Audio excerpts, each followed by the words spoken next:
Haji Muhammad Yusuf Hamka atau yang juga kerap dipanggil Babah Alun hadir langsung dalam pembukaan gerai nasi kuning bersubsidi Babah Alun cabang ke-24 di kota Sukabumi. Dalam kegiatan yang digawangi oleh Paguyuban Sosial Marga Tionghoa Indonesia cabang kota Sukabumi, sukses dapat meraih antusiasme warga sekitar yang juga ingin menikmati nasi kuning bersubsidi Babah Alun dengan hanya merogoh kocek Rp3.000 per porsinya.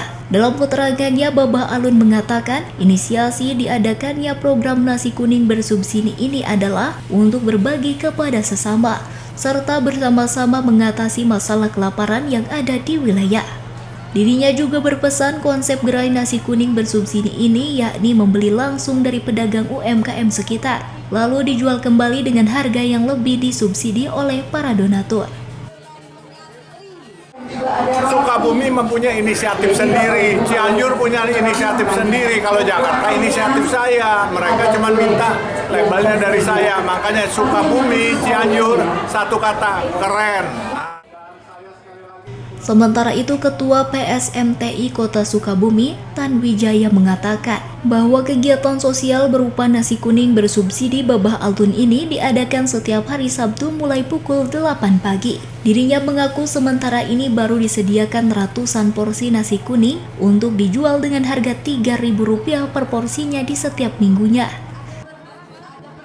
Jadi kami dari PSMTI, saya selaku Ketua PSMTI Kota Sukabumi, memang mengadakan giat gerakan makan pagi bersubsidi, yaitu nasi kuning ya, diinisiasi oleh Pak Yusuf Hamka.